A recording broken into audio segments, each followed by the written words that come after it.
Okay, great. Welcome everyone. I will start by briefly introducing myself. My name's Rona, my pronouns are she, her. I've been at Tipping Point for about 3.5 years. I'm from the Scottish borders and I was living in Edinburgh until relatively recently, but I moved down to Bristol about a year ago. I mostly work on training, but I'm also really interested in our internal organisational development as a workers co-op. And I've been on our people and culture working group for a couple of years, which means that I've been part of and kind of seen the development of our organisation as we try and model the ways of working that we want to see existing more widely. I've also been doing various paid and unpaid organising in several different contexts for several years. And in that time, I've become increasingly interested in the ways that groups work together and the impact that can have, which is why I'm really excited to be embarking on this training journey with all of you. I'm also quite nervous because this training series has been in the works for quite a while and it feels really big that it's finally happening. And I do have a tendency to speak quite quickly when I'm nervous, so please feel free to interrupt me if I'm speaking too fast for you to understand. I won't mind at all. We are going to spend quite a bit of time tonight getting to know each other and kind of laying the groundwork for the rest of the training series. We'll start with some brief logistics and introduction before getting on to the most important introductions, which is to each other. And just a quick note that as part of these introductions, we're going to be going into paired breakout groups to answer some question prompts and to check in with each other and get to know each other better.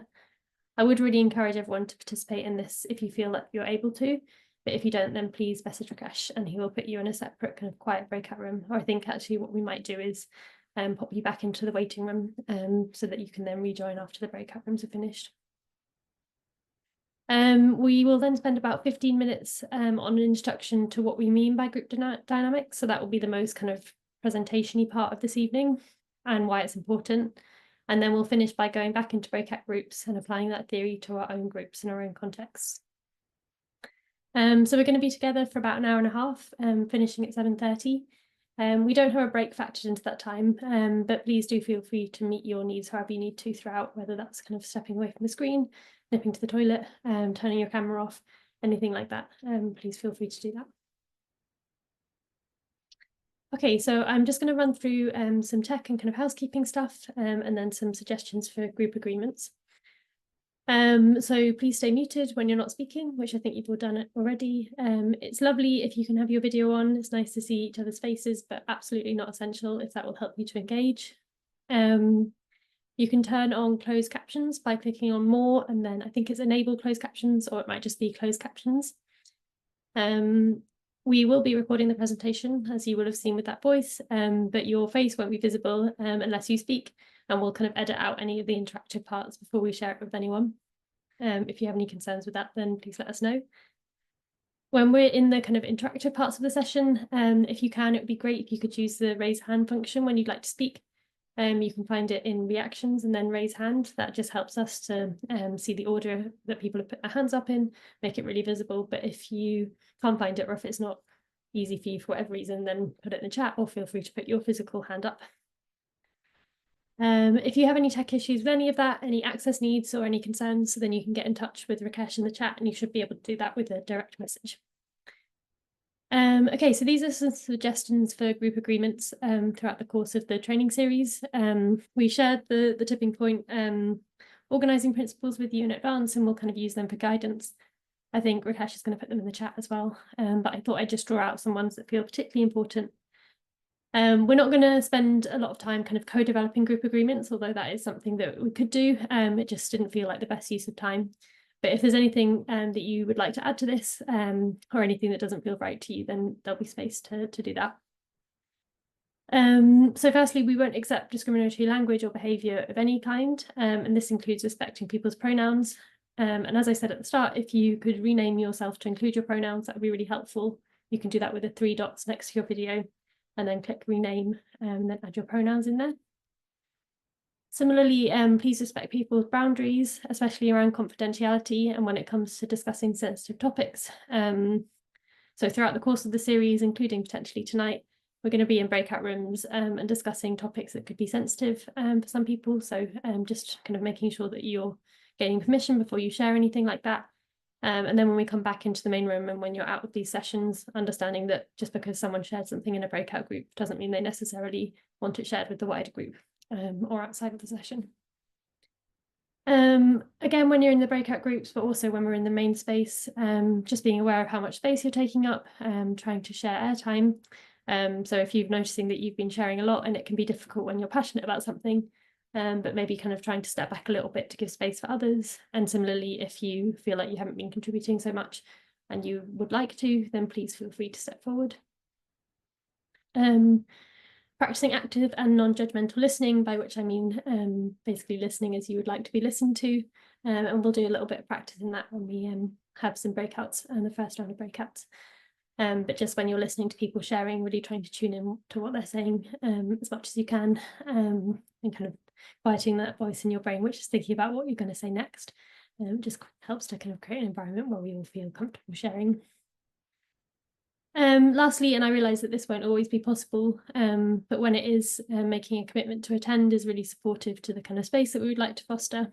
This is kind of a peer learning process, and it's really helpful if, when you can, you make a commitment to come along to the sessions so that we can kind of continue to learn from each other and get to know each other. So we'll now have a little bit of space. If there's anything that you would like to add to these commitments before you kind of agree to them, this is the space to do so, and we'll kind of add them in afterwards. So I'll pause in case anyone wants to do that.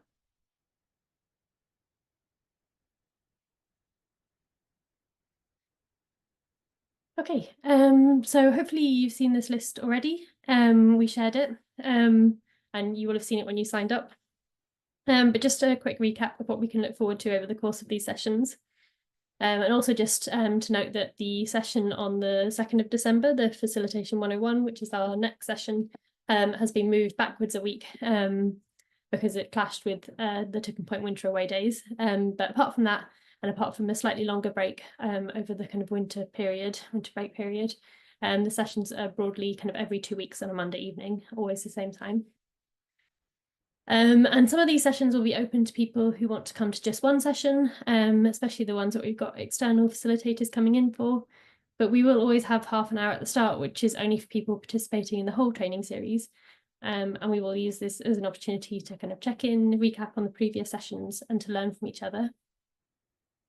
The sessions are designed to give you a kind of foundational understanding of some of the skills, practices, and knowledge that goes into building a healthy group culture. Which hopefully you can then put into practice when developing your groups into the powerful, caring and inclusive spaces that we all want to be part of. But that being said, there are plenty of really relevant topics that are missing from this series. Among other gaps, we're not covering things like somatic practice. We don't have anyone with a psychology background to talk to us about burnout and mental health.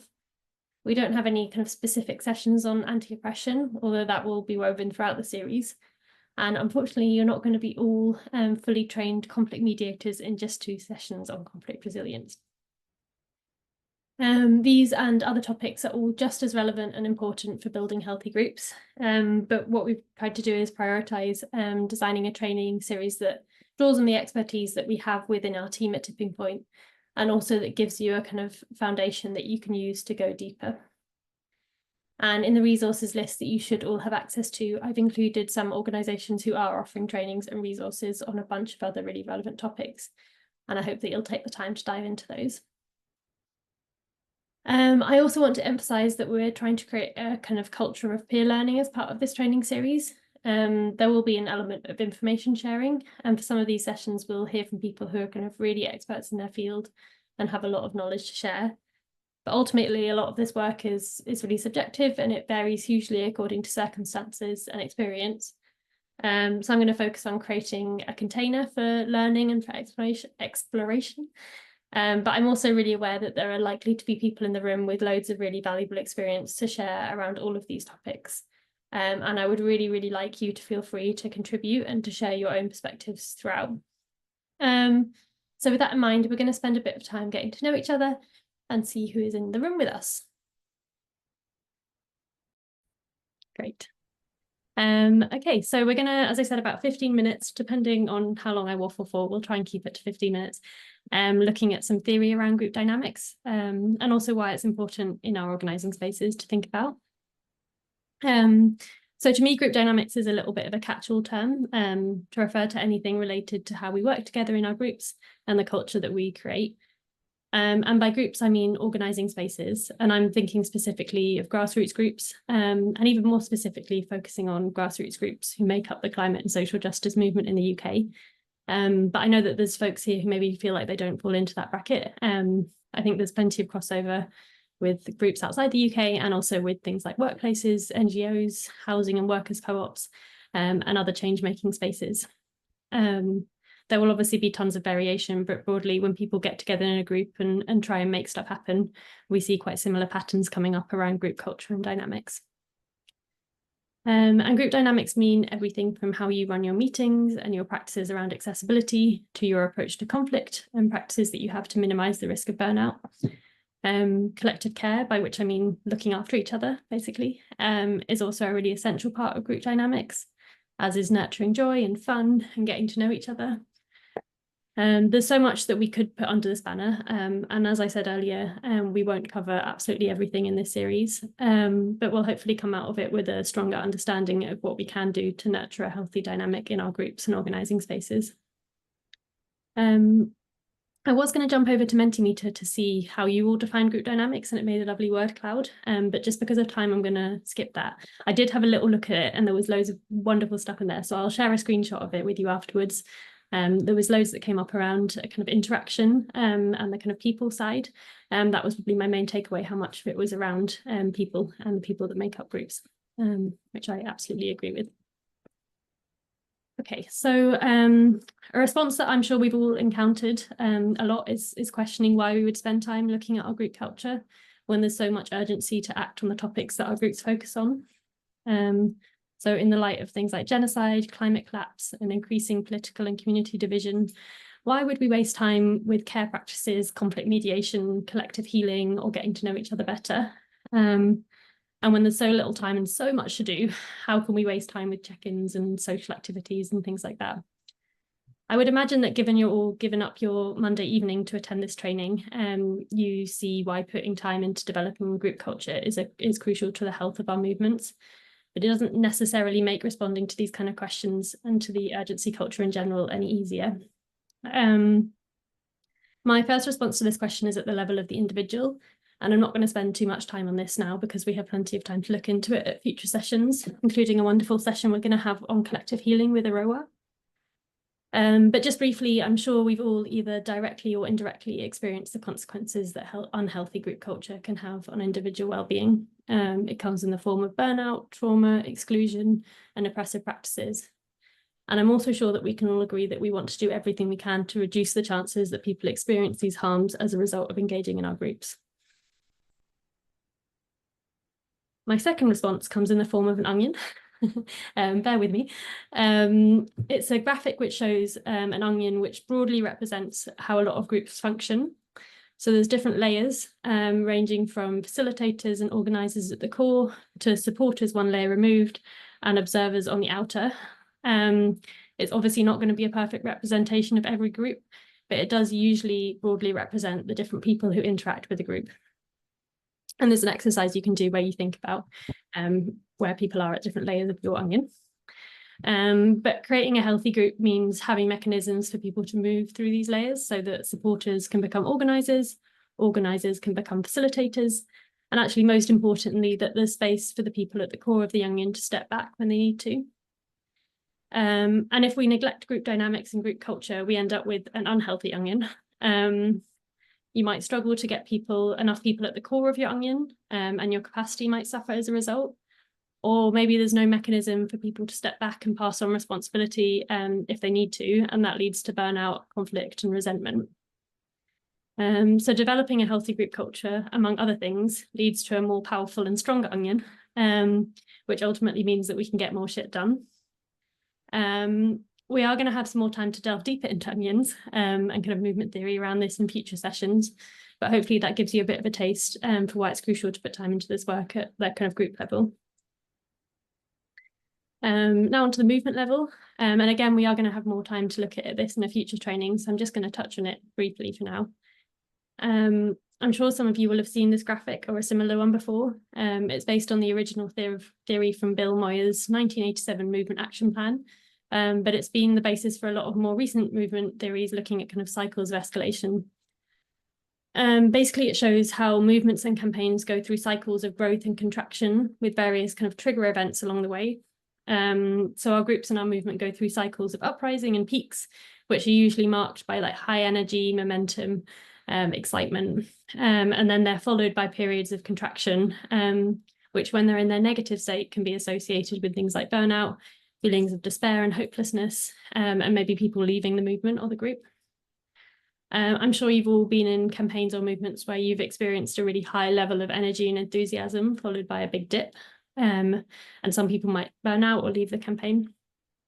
I know it might not seem immediately relevant for group dynamics, but for me, this theory of movement cycles really underlines the importance of building a culture of collective care in our groups and wider movements. That's because when we use it to our advantage, that period of contraction is actually a really crucial point for rest and reflection, of embedded learnings or absorbing new capacity into the movement. And healthy group culture itself is crucial for getting us through those ups and downs and continuing to build momentum, which we can't do without the resilience that comes from doing this work. Okay, lastly, even bigger, looking at the movement level, the society level, or the culture level, or however you want to look at it. So creating a healthy group culture is also a really important way of modeling the ways of existing together that we want to see in the world. Often oppression that exists in our wider society can find its way into our groups and the way that we show up together. A former colleague of mine used to say that capitalism has done a shit in all of our brains. And unfortunately, that shows up in the way that we work together in groups, even those which are actively trying to challenge oppressive structures. And focusing on group dynamics is an opportunity and also a really important commitment to work towards ways of relating to each other that we would like to see go beyond our groups. And luckily for us, making changes in our groups can also lead to changes on a larger scale. So in my eyes anyway, our society is really just made up of the interactions that we have with each other. So by focusing on developing healthy group culture in our organising spaces, we can make change elsewhere. And then it's a double whammy in that we can change our, make change through our campaigning and our organising, also by creating spaces which tackle oppression and harm just through their very existence. And I think that feels really, truly magical. We have a couple of minutes now for questions. I'll stop sharing so that I can see your lovely faces. Okay, so we're now going to spend about 15 minutes in breakout groups, so about 4 to 5. And we're going to look at applying this to our own individual contexts. So thinking about your organisation or group, what's one way that you have an unhealthy group culture and one way that you have a healthy group culture? Or another way to think about that might be, what's one thing you would like to stop and one thing you would like to start in relation to your group's culture? So just to bring that alive a little bit, I'll give you an example. And this is a real life example from Tipping Point, which hopefully Rakesh will agree with. As an organisation, we have some pretty well-developed policies and practices around conflict, which although aren't perfect, I think are generally pretty healthy. In terms of the practicalities, we have a team of trained conflict mediators, and we encourage folks to raise an issue with conflict mediators as soon as they feel able to, so before it escalates into something bigger and more difficult to deal with. We also have monthly all-staff meetings, which we call lemon squeezes, and these are designed for people to raise any more minor tensions that they're experiencing and work through it in a supportive space. And then in terms of culture, we try to recognise that conflict is an inevitable part of doing work together, and to see it as something which, when handled well, has the potential to be generative and helpful, rather than something that should be suppressed. So to me, that's an example of a way that we have a healthy group culture. And then on the flip side, something which I think we're still working on, but still feels quite unhealthy, is a culture of overwork and urgency. So I think it's really common in organisations who do this work in this space, but we have, as an organisation, I think a bit of a tendency to feel like we need to do everything, which then leads to people working more than they necessarily should, and in worst cases, burning out. And it is something that we're actively working on, but when you're really passionate about the work that you do, it's kind of a really challenging thing to try to solve. So that's an example from Tipping Point, which hopefully kind of gives a little bit of context for the prompt. And I know that it can feel a little bit exposing and scary to be talking about this kind of thing in groups. There's no pressure to if you don't feel like it's right for you at the moment. But I would also remind you of our group agreement around confidentiality. So I'm going to share a little bit of a prompt or a suggestion for how you could structure this in your groups. You'll have 15 minutes, and I would really encourage you to think about how you give everyone a chance to share. So we'll post in the chat a kind of suggestion for that structure.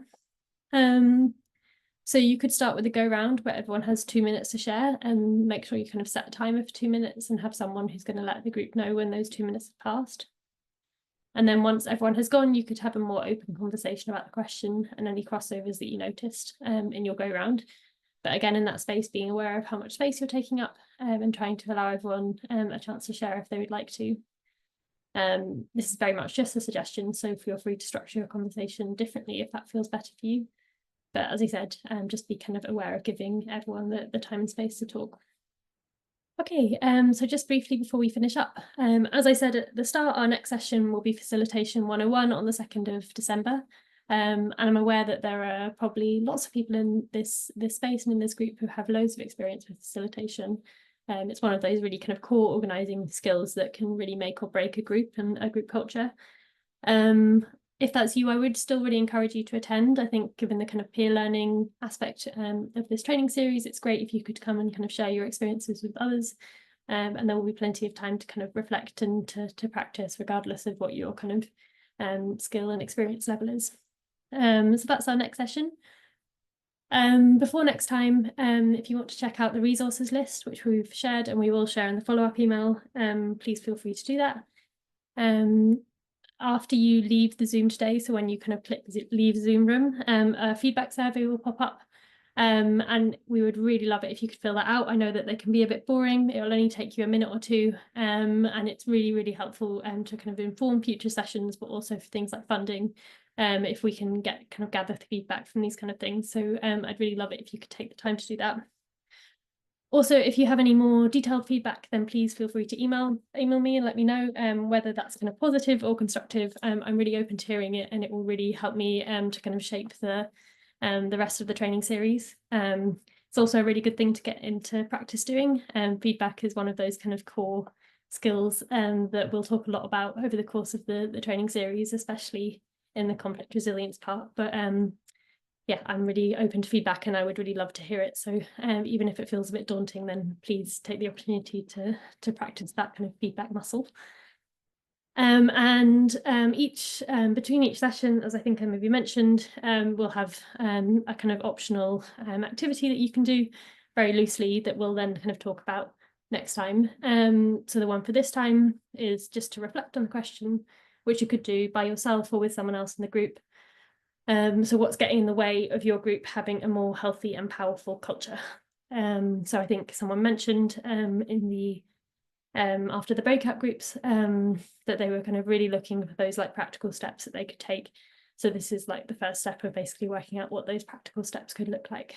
So reflecting on what might be in the way of your group and that healthy and powerful group culture that you want to have. Okay, that is everything, I think. I'm just going to leave you on this last slide with some quotes that have been giving me hope over the last couple of months. Like I could have put so many more on here, but these are some really key ones. And I think all of these books are in the resource list.